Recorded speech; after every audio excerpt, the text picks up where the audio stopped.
Hello everyone. सो आज हम लोग करेंगे नया सीरीज थर्मोडायनेमिक्स का। मींस इस सीरीज में हम लोग क्या करने वाले हैं, जो प्रीवियस ईयर्स के सारे क्वेश्चन है एक टॉपिक से रिलेटेड, उन सारे क्वेश्चंस को बनाएंगे। सिर्फ क्वेश्चन से नहीं बनाएंगे, उसके सारे फॉर्मूलाज को डिस्कस भी करेंगे और लास्ट में एक ओवरव्यू भी लेंगे कि जैसे एक पर्टिकुलर ईयर का हमने सॉल्व किया तो उससे हमने क्या क्या सीखा, कौन से फॉर्मूलाज जनरेट किए। हो सकता है कुछ फॉर्मूलाज आपको पहले से पता है तो उसका रिविजन हो जाएगा, एंड अगर हो सकता है कुछ फॉर्मूलाज नहीं पता हो तो वो आप नोट भी कर सकते हो। तो इससे फायदा क्या होगा कि सारे जो एक पर्टिकुलर टॉपिक के सारे फॉर्मूलाज, बहुत सारे जो कॉन्सेप्ट्स है उसका आपका एक रिकॉर्ड बन जाएगा। तो इसलिए मैंने टॉपिक वाइज कर रहे हैं। इससे आपकी CSIR नेट 2020 मीन्स दिसंबर में ही होगा शायद, तो दिसंबर का प्रिपरेशन भी हो जाएगा। और हम लोग ईयरली करेंगे, जैसे अभी मैंने स्टार्ट किया 2012, तो 2012 से लेके 2019 तक टॉपिक वाइज। अभी जैसे 2012 के हम सिर्फ थर्मोडायनेमिक्स के क्वेश्चंस करेंगे, ठीक है। फिर 2013, 14, 15 ऐसे करते करते 19 तक जाएंगे और लास्ट में। और यस, अब मैं चाहती हूँ कि आप लोग इसको रिकॉर्ड मतलब नोट भी करते जाओ, फिर बाद में आप देखोगे कि आपके पास एक बहुत अच्छा कलेक्शन हो जाएगा क्वेश्चंस का, प्लस कॉन्सेप्ट्स का, प्लस फॉर्मूलाज का, जो ऑब्वियसली बहुत हेल्पफुल होगा आपके दूसरे क्वेश्चंस को सॉल्व करने में जो आ सकते हैं, ठीक है। तो हम लोग स्टार्ट करते हैं विथ थर्मोडायनेमिक्स 2012 का क्वेश्चन पेपर है, जून प्लस दिसंबर दोनों के हैं, ठीक है। तो सबसे पहला क्वेश्चन देखो, the vapour of a pure substance when cooled under a pressure less than its triple point pressure क्या होगा। मीन्स उससे क्या चेंजेस आएगा। लिक्विफाई होगा, liquefies first and then solidifies, solidify directly, या रिमेन्स अनचेंज्ड। तो ट्रिपल पॉइंट प्रेशर मतलब यहाँ पे ये किसका क्वेश्चन है, फेज डायग्राम का। सो आपका फेज डायग्राम कैसे बनाते हैं, फेज डायग्राम है ये इस तरह से बनेगा, बिटवीन प्रेशर वर्सेस टेम्परेचर बनता है। अगर किसी प्योर सब्सटेंस, यहाँ लिखा हुआ है देखो, प्योर सब्सटेंस का, किसी प्योर सब्सटेंस का अगर फेज डायग्राम बनाना है तो फेज डायग्राम किस तरह से बनेगा, ये इधर होता है आपका सॉलिड, इधर होगा आपका लिक्विड और ये होगा आपका gas, correct. Solid, liquid, gas. Solid से लिक्विड इधर जाएंगे तो मेल्टिंग, लिक्विड से गैस इधर जाएंगे तो वेपराइजेशन, सॉलिड से लिक्विड गैस, सॉलिड से गैस जाएंगे तो सब्लिमेशन, करेक्ट। तो ये फेज डायग्राम। इसमें क्या बोल रहा है कि the vapour of the pure substance when cooled under a pressure less than its triple point pressure. तो ये जो है ट्रिपल पॉइंट मीन्स जहां पे आपका सॉलिड फेज, लिक्विड फेज और गैसियस फेज तीनों इक्विलिब्रियम में, this point is known as triple point. और इस पॉइंट पे जो प्रेशर होगा वो ट्रिपल पॉइंट प्रेशर कहलाता है, मतलब ये। और इस पॉइंट पे जो टेम्परेचर होगा वो ट्रिपल पॉइंट टेम्परेचर कहलाता है, करेक्ट। अब इसमें क्या है कि इसको कूल करना है, मतलब टेम्परेचर डिक्रीज। ग्राफिकल स्टडी करते हैं तो यहाँ से यहाँ डायरेक्शन में इंक्रीज होता है वैल्यू, ऊपर जाओगे तो इंक्रीज, इधर अपोजिट गया तो डिक्रीज, इसमें भी नीचे गया तो डिक्रीज, इस तरह से होगा। तो टेम्परेचर डिक्रीज करना है मतलब आपको किस डायरेक्शन में जाना है, इस डायरेक्शन में, ठीक। और प्रेशर भी under less than its triple point pressure, मतलब प्रेशर को भी कहाँ जाना है, नीचे, ठीक है। तो किस लाइन में मूव करना है, ये वाली लाइन में मूव करना है, ठीक है। तो ये वाली लाइन में देखो कौन सा स्टेट है, सॉलिड है, गैस है या लिक्विड है, क्योंकि आपको लोअर टेम्परेचर में जाना है, लोअर टेम्परेचर में जाना है। जैसे आप सपोज आइस, वाटर को अगर आइस में कन्वर्ट करना है तो क्या करते हैं अपन, टेम्परेचर कम करते हैं। तो अगर आप वाटर को आइस में कन्वर्ट कर रहे हो मतलब क्या कर रहे हो, उसका सॉलिडिफिकेशन कर रहे हो। तो सॉलिडिफिकेशन करने में टेम्परेचर क्या होता है, कम। और अगर आप टेम्परेचर इंक्रीज करोगे तो वो सॉलिड से लिक्विड या लिक्विड से वेपर फॉर्म में कन्वर्ट होता है, ठीक। सो इसका मतलब क्या कि अगर आप टेम्परेचर कम कर रहे हो, इस डायरेक्शन में जा रहे हो, ठीक है, और प्रेशर भी लो कर रहे हो, तो किस लाइन में जाएंगे, ये वाला लाइन में। और ये वाला रीजन कौन सा है आपका, सॉलिड, ठीक है। तो यहाँ पे अगर सॉलिड और गैस में कंफ्यूजन होगा तो गैस नहीं हो सकता, बिकॉज टेम्परेचर कम कर रहे हैं, तो इसलिए कौन सा आएगा, सॉलिडिफिकेशन। पहला जैसे बोल रहा है लिक्विफाइज, तो लिक्विफाइज तो हो नहीं सकता क्योंकि इस रीजन में आपका ग्राफ मूव नहीं कर रहा, ये वाले रीजन में मूव कर रहा है। सेकेंड भी लिक्विफाइज, तो ये भी क्योंकि इधर तो जा ही नहीं रहा, ठीक है। सॉलिडिफाइज डायरेक्टली, तो आपका आंसर क्या होगा, option number C, which is solidifies directly. समझ आया, क्योंकि इस डायरेक्शन में जा रहा है जहां पे ये सॉलिडिफाई होगा और इधर सॉलिड वाला बस रीजन है, तो इसलिए क्या आएगा, सॉलिडिफाइज डायरेक्टली। तो इसलिए ऑप्शन नंबर क्या आएगा, सी। क्लियर। दूसरा है the quantities which are held fixed in the canonical ensemble. Canonical ensemble है एक, इसमें कौन सी क्वांटिटीज जो है वो फिक्स रहती है, मतलब कांस्टेंट रहती है। तो कैनोनिकल इनसेंबल में ये तो आपको ध्यान रखना पड़ेगा कि कैनोनिकल इनसेंबल में नंबर ऑफ पार्टिकल्स, टेम्परेचर और वॉल्यूम जो है वो कांस्टेंट रहता है, मींस NVT। इसलिए इसको कहीं कहीं NVT इनसेंबल भी बोलते हैं, बिकॉज इसमें नंबर ऑफ पार्टिकल्स, वॉल्यूम और टेम्परेचर कांस्टेंट रहेगा। तो कहाँ पे है, ये है आपका नंबर, वॉल्यूम, टेम्परेचर और नंबर ऑफ पार्टिकल्स। तो इसलिए इसमें कौन सा आएगा आपका ऑप्शन नंबर बी। इसमें कौन सा था, सी। क्लियर, समझ पा रहे हो। ये है क्वेश्चन नंबर 3। ये थोड़ा सोचने वाला क्वेश्चन है। इसमें क्या दिया है, an ideal gas was subjected to a reversible adiabatic expansion and then its initial volume was restored by a reversible isothermal compression. If Q denotes the heat added to the system and W the work done by the system, then क्या sign होगा, कि क्या W positive होगा या heat negative या positive, ऐसा। तो सबसे पहले आप देखो कंडीशन क्या दिया है कि सबसे पहले गैस को आपने किया एडियाबेटिक रिवर्सिबल कंडीशन में उसको अप्लाई किए, एडियाबेटिक रिवर्सिबल एक्सपेंशन कराया उसका, ठीक है। एक्सपेंशन मीन्स क्या होगा, जैसे गैस का भी अगर ये वॉल्यूम है, मान लो V1 वॉल्यूम है, तो उससे एक्सपैंड हुआ मतलब उसका वॉल्यूम इंक्रीज हो जाएगा, ठीक। तो एक्सपेंशन हुआ और कैसा, रिवर्सिबल, मतलब ये वापस भी जा सकता है। और किस कंडीशन में हुआ, एडियाबेटिक कंडीशन में हुआ, करेक्ट। उसके बाद क्या है कि इसका वॉल्यूम को रीस्टोर, मतलब V2 से वापस V1 में आ गए, रीस्टोर हो गया उसका वॉल्यूम, लेकिन किस प्रोसेस से हुआ, तो देखो रिवर्सिबल आइसोथर्मल कंप्रेशन के प्रोसेस से हुआ। तो ये हुआ आइसोथर्मल प्रोसेस से हुआ, और ये कंप्रेशन, क्योंकि ऑब्वियसली वॉल्यूम का डिक्रीज होना इज कंप्रेशन, वॉल्यूम का इंक्रीज होना मतलब एक्सपेंशन, ठीक। सो अब यहाँ पे दिया हुआ है कि क्यों, मान लो कि अगर वो हीट है जो एब्जॉर्ब हुआ है, ठीक है, एब्जॉर्ब हुआ है, denotes the heat added to the system, मतलब वही हीट ऐड किया, मतलब उस सिस्टम ने हीट को एब्जॉर्ब किया, और W is the work done by the system है, W is the work done by the system. इसमें आप स्टूडेंट्स क्या मिस्टेक कर सकते हैं कि सिंस वी नो दैट कि हीट एब्जॉर्ब होना मतलब क्या, एंडोथर्मिक टाइप का प्रोसेस, और साइन कन्वेंशन से अगर हीट एब्जॉर्ब होती है तो इसका साइन पॉजिटिव आना चाहिए, राइट।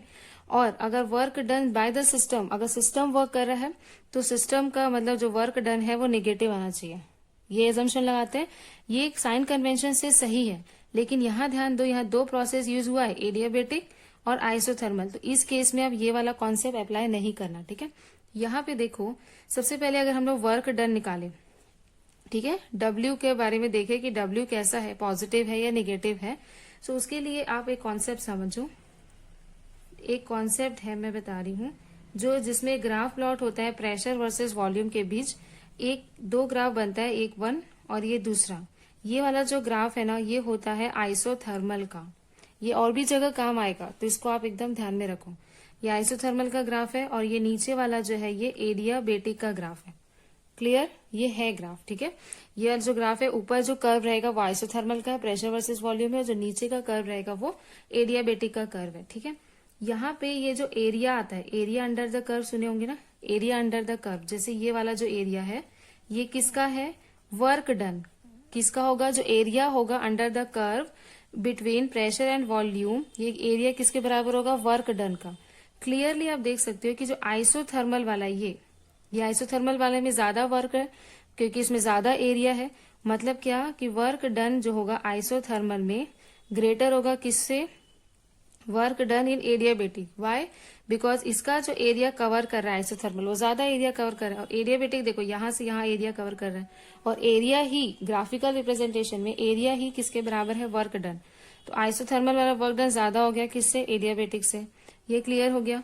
अगर अब हमें टोटल वर्क डन निकालना तो ऑब्वियसली वर्क डन क्या होगा, जो एडियाबेटिक का वर्क डन है वो प्लस आइसोथर्मल का जो वर्क डन होगा वो, है ना। तो ध्यान दो कि एडियाबेटिक वाले में कौन सा वर्क हो रहा है, एडियाबेटिक वाले में हो रहा है expansion work. Expansion work means what, कि work is done by the system, है ना। एक्सपेंशन का मतलब क्या होता है, वर्क जो है वो सिस्टम के द्वारा हो रहा है, क्योंकि सिस्टम एक्सपैंड कर रहा है, और सिस्टम के द्वारा जब वर्क डन होता है तो ये क्या आता है आपका, निगेटिव। मान लो ये एडियाबेटिक वाला वर्क है, ठीक है। Isothermal compression, compression means work is done on the system, system पे वर्क हो रहा है, ठीक है। आइसोथर्मल कंप्रेशन मीन्स सिस्टम पे वर्क हो रहा है, तो ये पॉजिटिव होगा। तो यहाँ आइसोथर्मल का वर्क डन जो कंप्रेशन वाला, because work is done on the system, ठीक। ये वाला जो है एक्सपेंशन होगा, इसलिए वर्क डन नेगेटिव, ये पॉजिटिव। और यहाँ क्लियरली हमने देखा कि जो आइसोथर्मल का वर्क डन है वो ग्रेटर होता है किससे, एडियाबेटिक से। मीन्स अगर आप इसको ऐड करोगे तो देखो ये पॉजिटिव वाला जो टर्म है, पॉजिटिव वाला टर्म ग्रेटर, तो ओवरऑल ऑब्वियसली आपका वर्क डन की साइन क्या आएगी, पॉजिटिव। कोई कंफ्यूजन नहीं ना, पॉजिटिव आएगी। इसका मतलब क्या कि जो आपका वर्क डन है वो ग्रेटर होगा 0 से। क्लियर। तो यहाँ पे वो ऑप्शंस को कैंसिल आउट कर दो। जैसे यहाँ देखो वर्क डन लेस देन 0 है, मतलब ये तो नहीं होगा। और यहाँ भी वर्क डन लेस देन 0 है, तो ये भी नहीं होगा, क्योंकि आपका वर्क डन क्या है, पॉजिटिव। तो आंसर जो है या तो बी होगा या डी। अब इसमें डिफरेंस क्या है, हीट वाला। अब हीट को देखो, सिंस वी नो दैट कि जो हीट है, हीट अगर आप रिजल्टेंट हीट निकालोगे फिर से वही एडियाबेटिक प्लस क्या होगा, आइसोथर्मल। चूंकि एडियाबेटिक में जो भी हीट चेंज होता है वो नेग्लिजिबल है, क्योंकि एडियाबेटिक मतलब वही ना कि रिजल्टेंट जो हीट चेंज है वो क्या होगा, 0। इसलिए आप एडियाबेटिक के केस में हीट को कंसिडर नहीं करना। जो भी हीट चेंज होगा वो किसकी वजह से आएगा, आइसोथर्मल की वजह से आएगा, ठीक। अब आइसोथर्मल कंडीशन में from first law of thermodynamics we know that delta U is what, delta Q plus del W, ये है first law of thermodynamics. Now isothermal condition में ये वाला कॉन्सेप्ट है कि आइसोथर्मल कंडीशन में जो चेंज इन इंटरनल एनर्जी है वो 0 होता है, और चेंज इन एंथैल्पी भी क्या होती है, 0। तो अगर ये इंटरनल एनर्जी 0, तो आपका देख लो Q की वैल्यू क्या है, माइनस ऑफ W के बराबर हो गया। मतलब आपका वर्क डन क्या आया, पॉजिटिव आया था। इस पॉजिटिव के सामने निगेटिव लगा, मतलब जो हीट है उसकी साइन क्या होगी, निगेटिव होगी। मतलब आपका Q क्या होगा, लेस देन 0। क्लियर। मतलब work done is greater than 0 and Q is less than 0। Option देख लो, work done is greater than 0 and Q is less than 0। तो आंसर क्या होगा आपका, option number B. Clear. Next question number 4, the gas phase reaction, एक gas phase reaction है जिसमें 2 moles of NO2 is converting into N2O4 gas, is an exothermic process in an equilibrium mixture of NO2 and N2O4। Equilibrium mixture में बोल रहा है the decomposition of N2O4 can be induced by, induce मतलब कैसे उसको हम बढ़ा सकते हैं, किसका, N2O4 के डिकम्पोजिशन को। तो हम लोग इसका रिएक्शन को लिखते हैं कि मान लो N2O4 है, ये डिकम्पोज होगा, इक्विलिब्रियम है इसलिए इक्विलिब्रियम का साइन लगा देते हैं, ट्वाइस ऑफ NO2, और ये दोनों क्या है आपका, गैसियस फेज में है। क्लियर। तो ये हो रहा है, तो आपको क्या करना है, ऐसा ये इन सारे फिनोमिना में से ऐसा कौन सा फिनोमिना ऐसा अप्लाई कर सकते हो कि फॉरवर्ड रिएक्शन का जो रेट है वो इंक्रीज हो, तभी वो इंड्यूस होगा ना, तभी वो डिकम्पोज होगा किसमें, N2O4 में, सॉरी NO2 में, करेक्ट। तो यहाँ पे देख लो इसका आंसर क्या होगा, इनर्ट गैस वाला इफेक्ट पढ़े हैं क्या, एडिशन ऑफ इनर्ट गैस। अगर हम इनर्ट गैस को ऐड करते हैं किसी भी इक्विलिब्रियम मिक्सचर में, ये इक्विलिब्रियम टॉपिक का, ठीक है, थोड़ा थर्मोडायनेमिक्स से रिलेटेड ही होता है इसलिए इसको साथ में ही करवा दे रही हूँ। एडिशन ऑफ इनर्ट गैस से इक्विलिब्रियम में क्या फर्क पड़ता है, 2 कंडीशन अप्लाई करते हैं इसमें, एक तो कांस्टेंट वॉल्यूम में और दूसरा कांस्टेंट प्रेशर में। तो ध्यान रखना है कि इनर्ट गैस के एडिशन से इन इक्विलिब्रियम अगर वॉल्यूम कांस्टेंट है तो कोई इफेक्ट नहीं होता, नो इफेक्ट, ठीक है।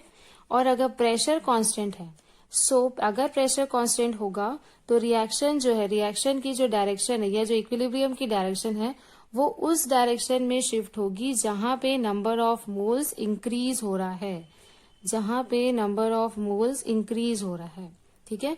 यहाँ रिएक्टेंट में देखो नंबर ऑफ मोल्स कितना है, 1, यहाँ पे नंबर ऑफ मोल्स क्या है, 2। तो अगर प्रेशर कांस्टेंट है तो आपकी जो रिएक्शन की डायरेक्शन है वो किस डायरेक्शन में शिफ्ट होगी, फॉरवर्ड डायरेक्शन में। किस डायरेक्शन में शिफ्ट होगी, फॉरवर्ड डायरेक्शन में। और हमें यही चाहिए कि रिएक्शन हमारी फॉरवर्ड में जाए, तो यहाँ पे इसका आंसर क्या होगा, डी। कैसे कि कांस्टेंट प्रेशर रखने से, एट कांस्टेंट प्रेशर अगर आप इंट्रोड्यूस करते हैं इनर्ट गैस को तो रिएक्शन किस डायरेक्शन में जाती है, उस डायरेक्शन में जहां नंबर ऑफ मोल्स बढ़ रहा हो। तो नंबर ऑफ मोल्स इस डायरेक्शन में बढ़ रहा है, फॉरवर्ड डायरेक्शन में, इसलिए रिएक्शन शिफ्ट होगी टू द फॉरवर्ड डायरेक्शन। और आपका जो क्वेश्चन बोल रहा है डिकम्पोजिशन ऑफ N2O4 इंड्यूस, तो वो होगा, तो इसलिए आंसर क्या होगा, option number D. Question number 5, ये एक ऐसा क्वेश्चन है, इससे रिलेटेड या इसके आसपास घुमा के दूसरे क्वेश्चंस ऑलमोस्ट हर ईयर पूछता ही है, जो है मैक्सवेल्स थर्मोडायनेमिक रिलेशंस। करते हैं, indicate which one of the following relation is not correct. तो ध्यान देना, कई बार इसमें भी कंफ्यूजन हो जाता है, नॉट करेक्ट बोल रहा है, कई बार गड़बड़ में करेक्ट वाले में टिक कर देते हैं, ठीक है, नॉट करेक्ट पूछा है।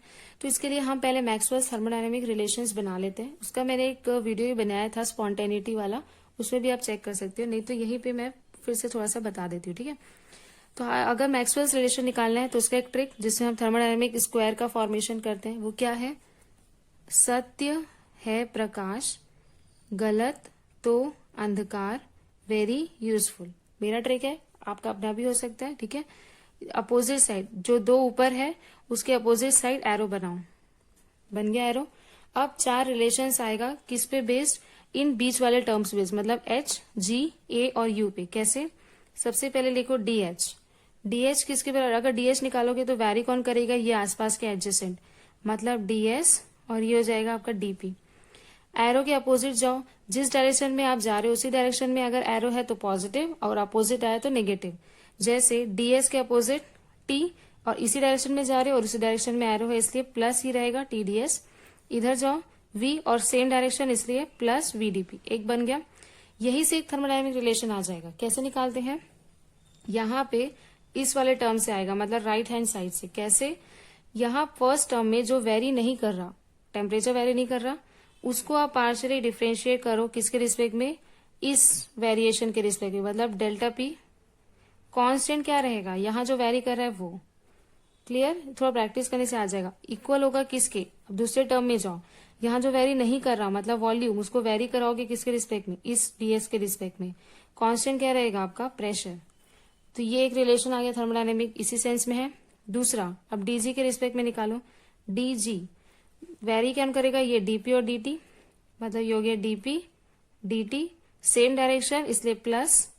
ये देख लो, लेकिन इधर टी से हम इधर जा रहे हैं, अपोजिट डायरेक्शन, एरो है इधर, हम जा रहे हैं इधर, तो क्या आएगा, साइन अपोजिट, मतलब माइनस हो जाएगा। तो ये हो गया minus of S D T. अब इसका निकालो, पहला जो वेरी नहीं कर रहा मतलब वॉल्यूम, तो ये उसको वेरी कराएंगे आप वॉल्यूम को किसके रिस्पेक्ट में, इस dt के रिस्पेक्ट में। कांस्टेंट क्या रहेगा आपका, ये प्रेशर, इक्वल्स टू माइनस, यहाँ जो वेरी नहीं कर रहा ds अपॉन किसके रिस्पेक्ट में कराओगे, प्रेशर के रिस्पेक्ट में। कांस्टेंट क्या रहेगा, टेम्परेचर। नेक्स्ट निकालो, dg हो गया, अब da निकालते हैं, तो ये da इक्वल्स टू dv और dt आएगा, dv और ये हो गया आपका dt। अपोजिट जा रहा है माइनस p, अपोजिट जा रहा है माइनस s, फिर इसमें वही क्या करा, माइनस डेल्टा p को वेरी कराएंगे इस डेल्टा t के रिस्पेक्ट में। कांस्टेंट रहेगा वॉल्यूम, माइनस डेल्टा s को वेरी कराए वॉल्यूम के रिस्पेक्ट में। कांस्टेंट रहेगा टेम्परेचर। फास्ट कर रही हूँ क्योंकि ये दोनों को मैंने स्लोली स्लोली धीरे धीरे बताया था। नेक्स्ट du, du इक्वल होगा ds और dv, ds dv, same direction positive, opposite direction negative, correct. Very कराओ इसको, t को वॉल्यूम के रिस्पेक्ट में, कांस्टेंट रहेगा एंट्रोपी, माइनस p को वेरी कराओ ds के रिस्पेक्ट में, कांस्टेंट रहेगा वॉल्यूम। सो आपके ये बन गए 4 मैक्सवेल्स थर्मोडायनेमिक ये रिलेशन। अब देख लो कि इसमें से कौन सा है, जो है वो करेक्ट है मतलब, तो वो आंसर नहीं होगा, नॉट करेक्ट निकालना है। तो पहले ये देख लो, dp by dt at constant volume है क्या कहीं, dp बाय ये है, dp by dt at constant volume, negative negative बराबर है किसके, minus ds upon dv at constant, ds upon dv है ये तो आंसर, मतलब ये तो करेक्ट हो गया, तो ये हमारा ऑप्शन नहीं होगा, ठीक। Second, dt upon dp at constant entropy देख लो, dt upon dp at constant entropy तो है, ठीक है, और ये dv अपॉन ds है कांस्टेंट प्रेशर के भी बराबर है, लेकिन यहाँ देख लो निगेटिव साइन है और यहाँ कोई ऐसा साइन नहीं है, मतलब ये जो है वो इनकरेक्ट है, तो यही हमारा आंसर होगा, ठीक है। तो ये हो गया option number B, clear. Next करते हैं क्वेश्चन नंबर 5। क्वेश्चन नंबर 5 क्या है, sorry 6, the energy levels of a harmonic oscillator neglecting 0 point energy are En is equal to, ये एनर्जी दिया NH न्यू फॉर n की वैल्यू 0, 1, 2 से infinite, assuming H nu is equal to KBT the partition function. तो harmonic oscillator मतलब vibration वाला, तो यहाँ vibrational partition function का फॉर्मूला अप्लाई करोगे। तो वाइब्रेशनल पार्टीशन फंक्शन का फॉर्मूला क्या है, 1 अपॉन 1 माइनस ई की power minus H new upon KBT, ये होगा आपका वाइब्रेशनल पार्टीशन फंक्शन का फॉर्मूला। यहाँ क्लियरली बोला है कि देखो एच न्यू जो है वो KBT के बराबर है, तो एच न्यू की जगह KBT की वैल्यू पुट कर दो, ये इजी है, बस फॉर्मूला पता होना चाहिए। ई की पावर माइनस एच न्यू की जगह क्या रख दो, केबीटी नीचे तो पहले से है, केबीटी कैंसिल, तो क्या बचा, Q V equals to 1 upon E की पावर माइनस ऑफ 1। इस ई की पावर माइनस 1 को मैं क्या लिख सकती हूँ, 1 अपॉन 1 बाय ई, और यही आपका ऑप्शन आंसर में दिया हुआ है, देखो डी, करेक्ट। तो इसलिए आपका जो आंसर होगा वो होगा option number D. Clear. Next question number 7, the correct entropy for 6 identical particles with their occupation number 0, 1, 2, 3 in 4 state is. तो आपको निकालना है एंट्रोपी। देख लो केबी के फॉर्म में एंट्रोपी की ना आपकी दो फॉर्मुलेज हैं। एक होता है केबी ln ऑफ डब्ल्यू, यहाँ डब्ल्यू का मतलब नंबर ऑफ ओरिएंटेशन या जो नंबर ऑफ अरेंजमेंट्स है पार्टिकल का वो। एक होता है आर के फॉर्म में ln ऑफ डब्ल्यू, ये मोलार एंट्रोपी होगी, मतलब यहाँ पे जो एंट्रोपी आएगी उसका फॉर्मूला या यूनिट रहेगा जूल पर केल्विन पर मोल। मोलार एंट्रोपी ये रहता है सिर्फ जूल पर केल्विन वाला, ठीक है। तो चूंकि आंसर्स आपका केबी वाला है तो आप कौन सा फॉर्मूला यूज करना है, ये केबी वाला, ठीक है। तो उसके लिए सबसे पहले हमें निकालना है number of arrangements of particle. Number of arrangements के लिए आपको पूरा डाटा दिया हुआ है कि 6 पार्टिकल्स है, उसको 4 स्टेट्स में आपको अरेंज करना है, जिसके ऑक्यूपेशन नंबर है ये। तो इसका फॉर्मूला क्या होता है भाई, इसका फॉर्मूला होता है टोटल नंबर ऑफ पार्टिकल्स का फैक्टोरियल, करेक्ट, अपॉन सारे जो ऑक्यूपेशन नंबर है उसका फैक्टोरियल, मतलब 0 factorial into 1 factorial into 2 factorial into 3 factorial. Simple formula. N यहाँ पे क्या आपका 6, तो ये हो जाएगा 6 फैक्टोरियल। 0 फैक्टोरियल की वैल्यू होती है 1, 1 फैक्टोरियल की 1, 2 फैक्टोरियल का आप 2 इंटू 1 लिखते हैं, और 3 फैक्टोरियल को 3 ही रखो क्योंकि ऊपर वाले से कैंसिल कर देते हैं। इस 6 को आप लिख सकते हो फैक्टोरियल सॉल्व कर लेते हैं, 6 इंटू 5 इंटू 4 इंटू 3 फैक्टोरियल लिख सकते हैं इसको ऐसा, divided by 2 into 3 factorial, 3 cancel, और 2 1 जा 2 2 जा हो गया, 6 5 जा 30, 32 जा 60। तो ये आ गया आपका नंबर ऑफ अरेंजमेंट्स। अब इस वाले फॉर्मूला में पुट कर दो, तो एंट्रोपी इक्वल्स टू केबी, तो केबी ही रहेगा क्योंकि केबी के फॉर्म में ही है। ln नंबर ऑफ अरेंजमेंट्स कितना आ गया आपका 60, तो ये है आपका आंसर। इजी। कौन सा हो गया, ऑप्शन नंबर सी। अभी तक हम लोग जो क्वेश्चंस किए हैं वो थे जून 2012 के, अब है दिसंबर स्टार्ट हो रहा है, ठीक है।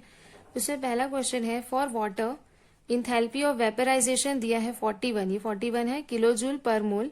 The molar entropy of vaporization हमें निकालना है, मतलब हमको निकालना है entropy of vaporization for 1 atm pressure is approximately what.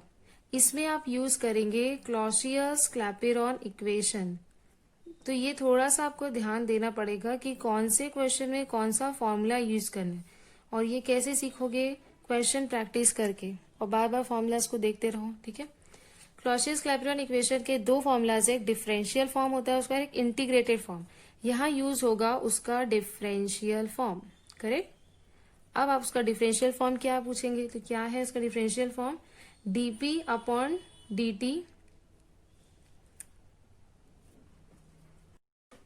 Is equals to किसके बराबर होगा, बराबर आया delta H upon T delta V equals to होता है delta S upon delta V.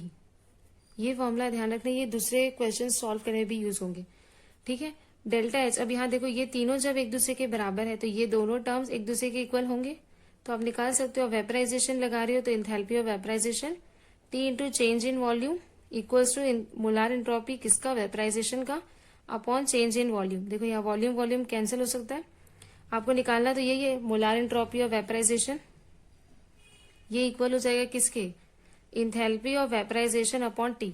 ये इंथैल्पी ऑफ वेपराइजेशन आपको दिया है क्वेश्चन में विच इज 41 किलो जूल। आपको क्वेश्चन आना चाहिए टी का कि टी कैसे निकालें, तो यहाँ सिंपल है कि वाटर दे दिया है, वाटर आपको पता है, और यहाँ पे वेपराइजेशन हो रहा है, मतलब लिक्विड का, लिक्विड मीन्स वाटर, वाटर जो है वो वेपर के फॉर्म में कन्वर्ट हो रहा है, और 1 atm प्रेशर में हो रहा है। सो आपको पता है वो टेम्परेचर जहाँ पे जो आपका लिक्विड या वाटर है वो 1 atm, उसका जो वेपर प्रेशर है वो 1 atm प्रेशर के बराबर हो, that point is known as boiling point, correct. और वाटर का बॉइलिंग पॉइंट कितना होता है 100 डिग्री सेल्सियस। अगर इसको केल्विन में चेंज करते हैं तो क्या करना पड़ता है, सेल्सियस को प्लस करते हैं किससे, 273 से, तो केल्विन में चेंज हो जाता है, दैट इज 373 केल्विन। क्योंकि आपको जो यूनिट है देख लो केल्विन में दिया इसलिए आपको केल्विन में चेंज करना पड़ेगा। सो हो गया, आपका टेम्परेचर भी आ गया क्योंकि वेपराइजेशन है, बॉइलिंग पॉइंट है, boiling point of water is 100 degree Celsius. Clear. अब आप लगा दो, इसमें फॉर्मूलाज में सारी पुट कर दो। किलो जूल है, इसको जूल में चेंज करोगे तो 41 इंटू क्या हो जाएगा 10⁻3। टेम्परेचर है आपका 373। इसको जब सॉल्व करोगे तो ये अप्रोक्सीमेटली आपको देगा 109.9, है ना। और इसको आप लिख सकते हो क्या 110, है ना। उसी आंसर के अप्रोक्स आ रहा है, जो कि कौन सा है आपका option number B, 110 joule per kelvin per mole. Clear. Next question number 9। A Carnot engine takes up 90 joule of heat from a source kept at 300 Kelvin. The correct statement among the following is। Carnot engine के बारे में तो थोड़ा सा Carnot engine जान लेते हैं क्या होता है। तो पहले हम Carnot engine का देखते हैं। Carnot engine में होता क्या है, एक होता है आपका सोर्स, ठीक, एक होगा आपका इंजन और एक होता है आपका सिंक, ठीक है। सोर्स जो है वो होगा जहां आपका जो सोर्स है वो हायर टेम्परेचर में प्लेस्ड होता है, तो हायर टेम्परेचर में होगा इसलिए TH। और सिंक जो है वो लोअर टेम्परेचर में होता है TC। और ये इंजन जो क्या करता है, सोर्स से QH अमाउंट ऑफ हीट को लेगा और आपको W अमाउंट ऑफ आउटपुट या वर्क देगा। और जो रिमेनिंग पोर्शन है, ये रिमेनिंग जो हीट है वो जो यूटिलाइज नहीं हो पाया वो सिंक में चला जाता है, क्योंकि सेकेंड लॉ ऑफ थर्मोडायनेमिक्स से भी नो दैट कि जो हीट है वो completely equivalent amount of work में कन्वर्ट नहीं हो सकता, कुछ अमाउंट ऑफ हीट लॉस हो जाता है सिंक में, ठीक। यहां से अगर एफिशिएंसी बोलूं, एफिशिएंसी ऑफ इंजन क्या होगा, जितना आउटपुट वो दे रहा है दैट इज W अपॉन कितना एनर्जी वो ले रहा है दैट इज QH, तो ये एफिशिएंसी होगा। और यह देख लो, ये जो QH है यही तो W वर्क में और QC में कन्वर्ट हो रहा है, मतलब जो QH है will be equals to what, QC plus W लिख सकते हैं। तो यहां से W क्या आएगा, QH माइनस QC। इस QH माइनस QC को मैं अगर पुट करूं एफिशिएंसी में तो ये बराबर होगा किसके, QH minus QC upon QH। ये एक एफिशिएंसी का फॉर्मूला है। वैसे ही अगर टेम्परेचर के सेंस में निकालना है, मतलब TH और TC सेम वैसे ही होता है। एफिशिएंसी इक्वल्स टू क्या हो जाएगा, TH minus TC upon TH। ये ध्यान रखना, ये दो फॉर्मूलाज है एफिशिएंसी के, QH minus QC upon QH और TH minus TC upon TH। इस क्वेश्चन में हम क्या करेंगे, यहाँ पे दिया आपको अलग अलग कंडीशन। ये जो QH है, क्योंकि ये हीट ले रहा है किससे, सोर्स से, मतलब ये QH हो गया। केप्ट एट 300 केल्विन, मतलब ये जो source which is kept at 300 kelvin, मतलब TH की वैल्यू हो गई 300 kelvin. The correct statement among the following is, मतलब इनमें से करेक्ट स्टेटमेंट कौन सा होगा, ठीक। तो पहला क्या कर ले, इस वाले जो क्वेश्चन है उसमें से आप दो तरीके से एफिशिएंसी निकाल सकते हैं, एक तो Q हीट के फॉर्मूला से और एक टेम्परेचर के फॉर्मूला से। तो करते हैं, सबसे पहले देखो ए स्टेटमेंट चेक करते हैं सही है कि नहीं। ए स्टेटमेंट के हिसाब से इट ट्रांसफर्स 60, पहले लिख लेते हैं कि QH कितना है आपका 90 ये, और it transfers 60 joule of heat to the sink, मतलब QC हो गया ये आपका, जो कितना दिया है 60 जूल। यहां से एफिशिएंसी निकालो, क्या होता है QH minus QC upon QH।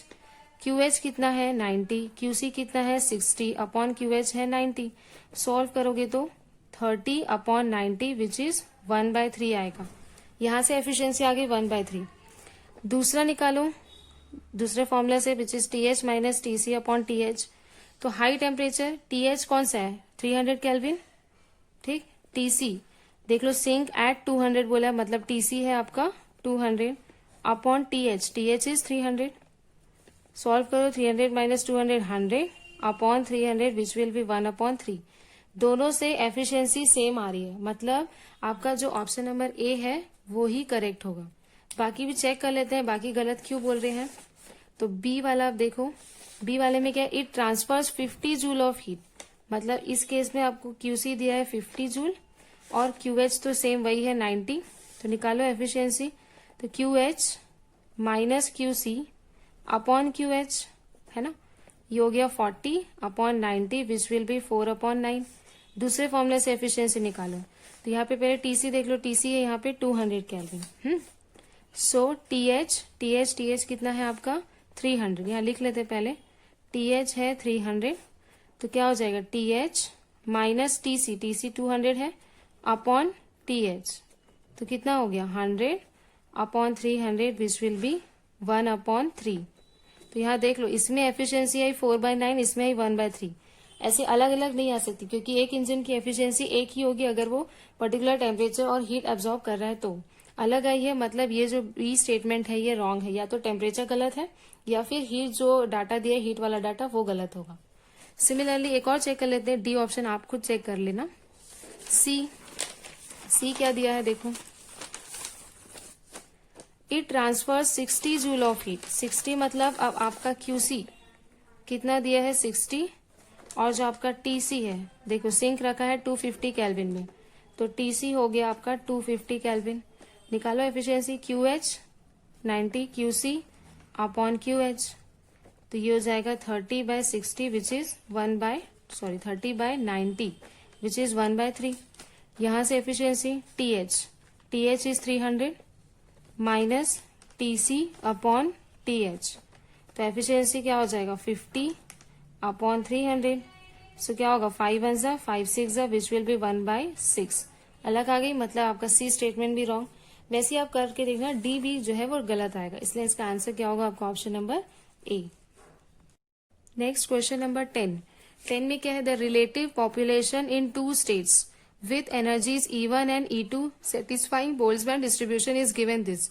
Boltzmann distribution क्या बताता है, पॉपुलेशन। उसके हिसाब से किसी भी एनर्जी स्टेट्स का जो पॉपुलेशन है वो डायरेक्टली प्रोपोर्शनल होता है किसके, E⁻⁻e, मतलब उस स्टेट का energy upon KT। K is Boltzmann constant, T is temperature, ये माइनस नहीं है ना, K इंटू T होगा। अगर इस प्रोपोर्शनैलिटी कांस्टेंट को हटाते हैं तो एक कांस्टेंट लगता है G, which is G⁻⁻e upon KT। इस G को क्या बोलते हैं, डीजेनरेसी। इस G को क्या बोलेंगे, डीजेनरेसी। अगर वो J के सेंस में है तो ये डीजेनरेसी बराबर होता है किसके, 2J + 1 के, वे J is the angular momentum, जो ऑर्बिटल एंगुलर क्वांटम नंबर निकालते हैं टर्म सिंबल में, वो वाला J। ठीक, अब यहाँ पे 2 स्टेट्स का रिलेटिव दिया है N1 और N2। ठीक, तो अगर अपन N1 अपॉन N2 करेंगे तो ये क्या है आपका, ये है G1 अपॉन G2, और ये पूरा एनर्जी वाला टर्म। ठीक, लेकिन यहाँ अपने को निकालना क्या है, the relative degeneracy G2 upon G1 निकालना है। ठीक, अगर इसको फॉर्मूले को कंपेयर करें तो G1 अपॉन G2 दिया है 3/2, लेकिन क्वेश्चन में उल्टा कर दिया, ध्यान देंगे ना, इस क्वेश्चन में उल्टा कर दिया। क्वेश्चन में निकालना है अपने को G2 अपॉन G1, तो क्या कर दो, इसको रिवर्स कर दो, तो G2 upon G1 equals to हो जाएगा 2/3। यही अपना क्या हो गया आंसर। सो अपना आंसर क्या होगा, ऑप्शन नंबर बी। अब ये है नेक्स्ट क्वेश्चन, जो थोड़ा सा ये भी इक्विलिब्रियम वाले पे बेस्ड है। क्या है, फॉर द रिएक्शन A2 से 2A in a closed container, the reaction ये रिलेशन होगा, ठीक है, the relation between the degree of dissociation alpha and the equilibrium constant Kp, मतलब अल्फा और Kp के बीच क्या रिलेशन होगा, इसमें से हमको फाइंड आउट करना है। ठीक, सो अगर Kp बोला है, मतलब क्या कि आपका ये जो A2 और 2 है वो गैसियस फॉर्म में होगा। ये क्या, equilibrium constant at pressure, P denotes pressure. So अगर ये निकालना है तो सिंस A2 दिया है आपको ट्वाइस ऑफ A, ठीक, Kp का फॉर्मूला क्या होता है इक्विलिब्रियम का, जो प्रेशर होगा आपका products upon pressure of reactants, और ये जो प्रेशर्स हम लगाते हैं यहाँ पे वो कौन से होते हैं, पार्शियल प्रेशर। तो ये हो जाएगा आपका पार्शियल प्रेशर ऑफ A, और जो स्टोइक्योमेट्री है दैट इज 2, वो पावर में आती है, upon two the power 2 upon pressure of A2। उसके सामने कोई स्टोइक्योमेट्री नहीं है, सिंगल है, तो ये A, प्रेशर ऑफ A2 बस रहेगा। ठीक, अब ये क्या है, पार्शियल प्रेशर्स है। पार्शियल प्रेशर्स का फॉर्मूला क्या होता है, पार्शियल प्रेशर का फॉर्मूला होता है टोटल प्रेशर इनटू उसका मोल फ्रैक्शन, ये फॉर्मूला है। ठीक है, हेनरी लॉ और राउल्स लॉ ये सारे यूज होंगे इसमें। पार्शियल प्रेशर होगा टोटल प्रेशर इनटू उसका मोल फ्रैक्शन, तो हमको ये निकालना पड़ेगा। तो पहले हम निकाल लेते हैं पार्शियल प्रेशर ऑफ A। तो अगर इस रिएक्शन में देखो A2 is converting into twice of A, मान लो A2 का इनिशियल नंबर ऑफ मोल्स है 1, तो उसमें इसका क्या होगा 0। ठीक, अल्फा, अगर मान लो A2 का अल्फा डिग्री डिसोसिएट हो चुका है किसमें, 2A में, तो यहाँ क्या आ जाएगा, चूंकि 2 लगा है इसलिए हो जाएगा ट्वाइस ऑफ अल्फा, और इसमें से सब्ट्रैक्ट कितना हो जाएगा 1 माइनस अल्फा। ये क्या है आपका कि A2 का कितना नंबर ऑफ मोल्स बचा आफ्टर रिएक्शन, और ये इसका कितना नंबर ऑफ मोल्स फॉर्म हुआ। तो यहां से आप टोटल मोल्स निकाल लो, total moles is equals to क्या हो जाएगा 1 माइनस अल्फा प्लस 2 अल्फा। तो ये क्या हो जाएगा 1 प्लस अल्फा। ये क्या आ गया आपका टोटल नंबर ऑफ मोल्स, है ना। अब मोल फ्रैक्शन के लिए सबसे पहले हम निकाल लेते हैं, मान लो पार्शियल प्रेशर ऑफ ए। तो अगर पार्शियल प्रेशर ए का निकालना है तो क्या हो जाए, टोटल प्रेशर मान लो पी है, क्योंकि आपके क्वेश्चन में दिया है पी, ठीक है। टोटल प्रेशर मान लो पी है, इनटू मोल फ्रैक्शन क्या होता है, उसका नंबर ऑफ मोल्स। जैसे अगर हमें ए का निकालना है तो ए का number of moles upon total number of moles, total मतलब ए का और A2 का, ठीक। तो पार्शियल प्रेशर ऑफ ए बराबर होगा total pressure, number of moles of A कितना है, ये है ट्वाइस ऑफ अल्फा, तो ये हो जाएगा 2 alpha upon total number of moles निकाले हमने 1 प्लस अल्फा, ये हो जाएगा 1 प्लस अल्फा। तो ए का आपका पार्शियल प्रेशर आ गया 2 alpha upon 1 plus alpha into P.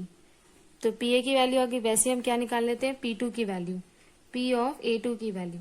तो P ऑफ A2 मीन्स क्या, टोटल प्रेशर इंटू इसका मोल फ्रैक्शन, मतलब number of moles of A2 upon total number of moles. तो pressure number of moles of A2 क्या है 1 minus alpha, तो ये हो जाएगा 1 माइनस अल्फा अपॉन टोटल क्या है 1 प्लस अल्फा। तो पार्शियल प्रेशर ऑफ A2 क्या हो जाएगा 1 minus alpha upon 1 plus alpha, और ये टोटल प्रेशर। तो आगे आपका PA2 का वैल्यू और PA दोनों वैल्यू सब्स्टिट्यूट कर दो, किसमें, KP के फॉर्मूले में। So here KP will be equal to PA, that is this, और ये स्क्वायर में है तो ये क्या हो जाएगा 2 अल्फा अपॉन 1 प्लस अल्फा का square into P square upon P of A2, जो कि आपका कौन सा है, ये वाला, ठीक है। इसको पुट करो 1 minus alpha upon 1 plus alpha into P. Solve बस करना है इसको आप जब मल्टीप्लाई फॉर्म में लाओगे तो रिवर्स हो जाता है।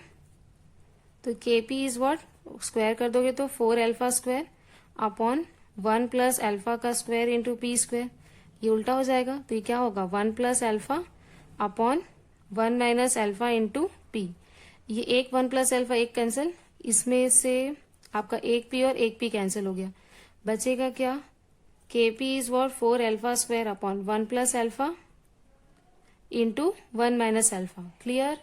अब यहाँ पे आपको देख लो ऑप्शन कैसा दिया है, अल्फा एक तरफ है और बाकी एक तरफ, मतलब आपको अल्फा इक्वल्स टू निकालना है, तो आप अल्फा को एक तरफ रखो, बाकी सब आप एक तरफ लेके जाओगे। सो here KP is what 4 alpha square. यह एक मैथमेटिकल फॉर्मूला यूज हो रहा है, देखो ये क्या है, A plus B A minus B. अगर ऐसा फॉर्मूला आता है A plus B A minus B, ये बराबर होता है किसके, A square minus B square के।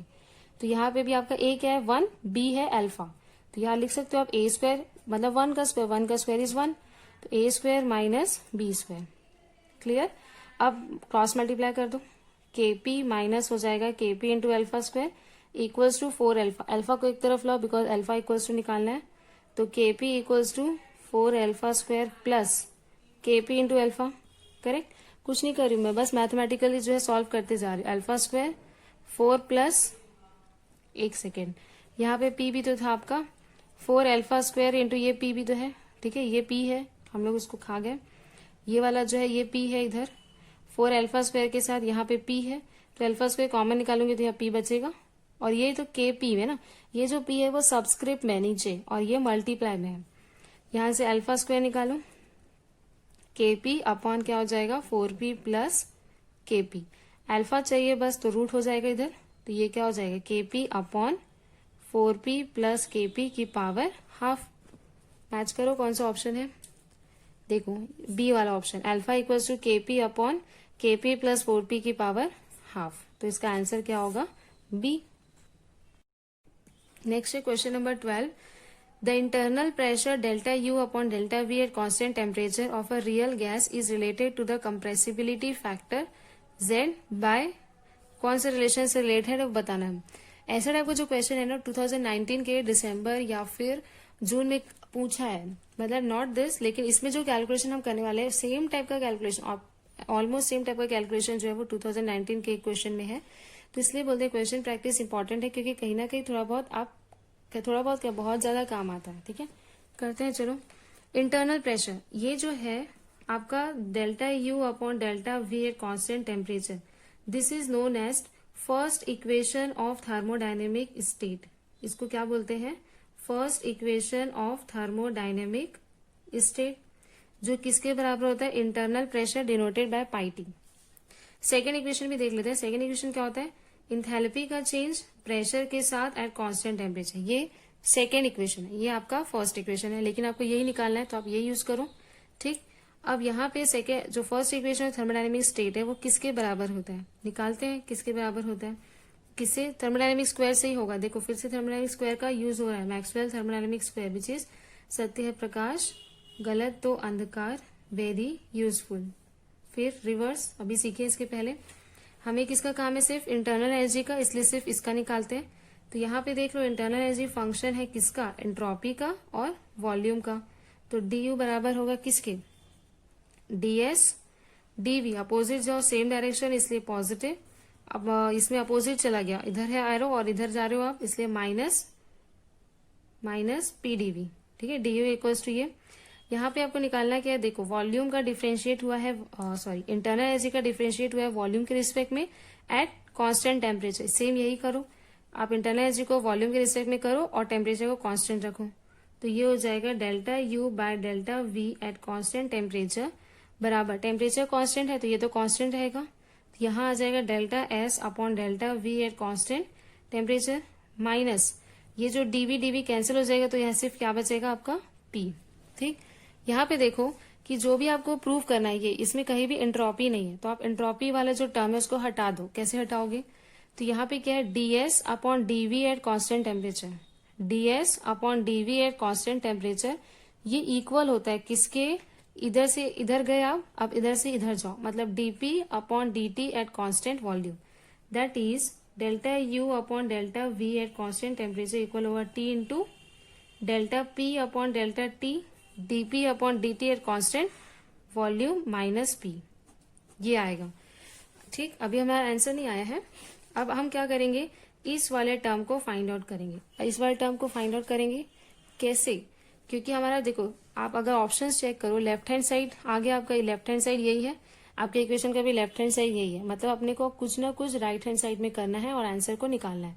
तो राइट हैंड साइड में करने के लिए आपके पास एक रिलेशन दिया हुआ है कंप्रेसिबिलिटी फैक्टर का, which is z equals to P V bar upon R T. Question में ही है ये, ठीक है। सो यहाँ पे अगर मेरे को इस इक्वेशन को सब्स्टिट्यूट करना है तो क्या करना है, यहाँ पे देखो डेल्टा पी मतलब प्रेशर को डिफरेंशिएट करना है टेम्परेचर के रिस्पेक्ट में, कीपिंग वॉल्यूम कांस्टेंट, मतलब मुझे कहीं ना कहीं प्रेशर इक्वल्स टू चाहिए कुछ, है ना। तो यहाँ पे एक काम करो, प्रेशर को आप एक तरफ रखो, बाकी एक तरफ ले जा लो, तो ये जाएगा z into R T upon V bar, लिख सकते हैं।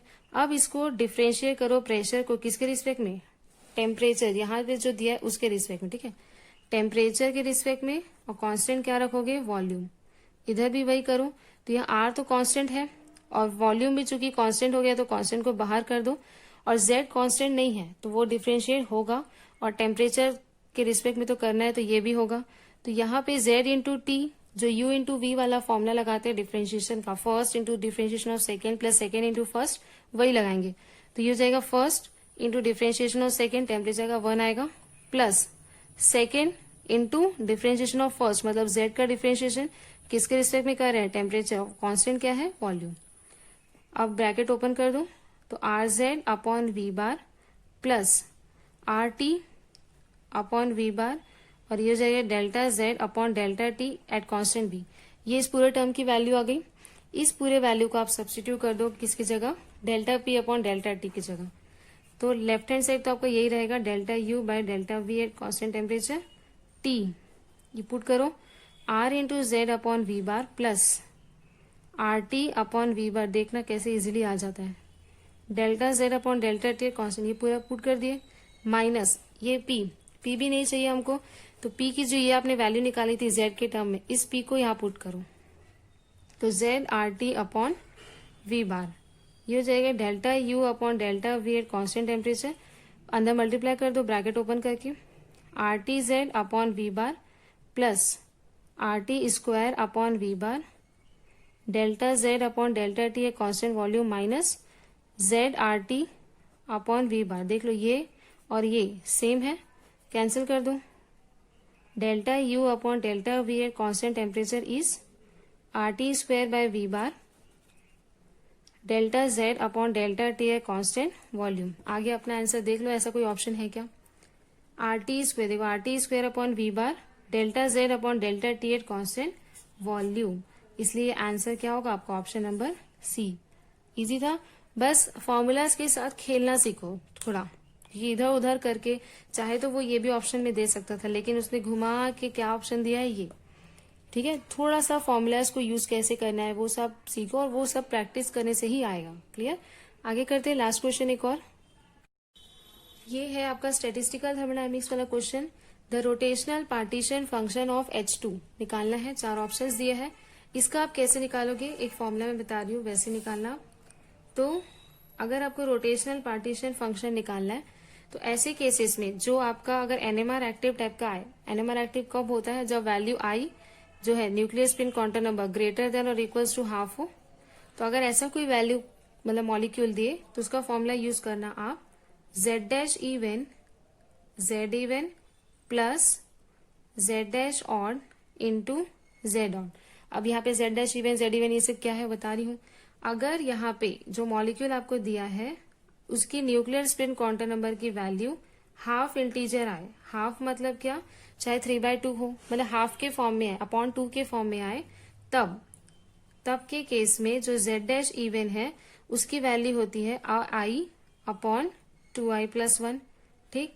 और जो जेड इवन है, जेड इवन जो है वो फंक्शन है which is equals to summation, जहां जे की वैल्यू 0 1 मतलब इवन नंबर 2 4 6 ऐसा, और ब्रैकेट में 2j प्लस 1 पार्टीशन फंक्शन बस ना, e की power minus b into J plus 1 upon के टी, करेक्ट। और जो z डैश ऑड है, जो z डैश ऑड है वो बराबर होता है i plus 1 upon 2i plus 1, ठीक। आई वही न्यूक्लियर स्पिन क्वांटम नंबर, और ये सब कब लगेगा, हाफ इंटीजर के केस में ना। और यहाँ पे z ऑड जो है वो फंक्शन होगा जहां पे j की वैल्यू ऑड नंबर्स होगी, मतलब 1 3 5 ऐसा, और सेम फंक्शन वही। क्लियर, अब निकालते हैं हम, क्योंकि हमारा जो हाइड्रोजन है वो हाफ इंटीजर वाला है तो इसलिए उसका जो z डैश इवन होगा क्या होगा, i upon 2i plus 1, i की जगह क्या पुट करो हाफ, क्योंकि प्रोटॉन की न्यूक्लियर स्पिन क्वांटम नंबर की वैल्यू हाफ होती है, upon 2 into half plus 1, correct. Half half half या 2 कैंसिल हो गया, और ये 1 प्लस 1 क्या बच जाएगा 2, और ये नीचे आएगा तो क्या हो गया 1/4। ये किसकी वैल्यू आ गई, जेड डैश इवन।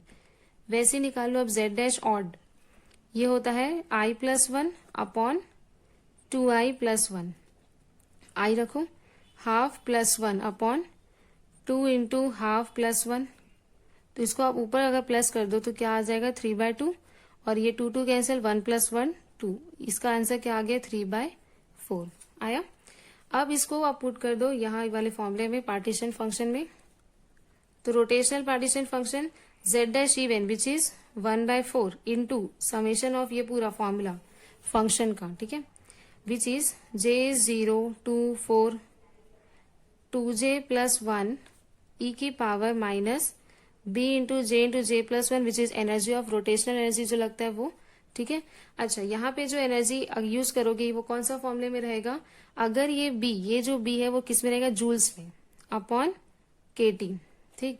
फिर प्लस जेड डैश ऑड आपका है 3/4, और यहाँ उसका फंक्शन लगा दो, ये इधर मल्टीप्लाई में ही रहेगा, ठीक है, 1 3 5 ये सब 2j प्लस 1 और e इंटू यहाँ पूरा आपका एनर्जी अपॉन के टी।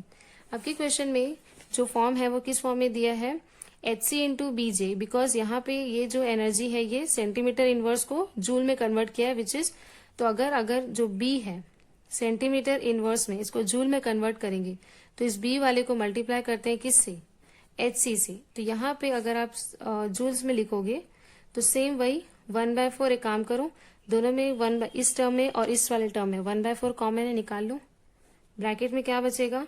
और एक बात, जो ऑप्शन के हिसाब से बता रही है, जो 1/KT है, इस 1/KT को इसने क्या लिया है, बीटा, करेक्ट।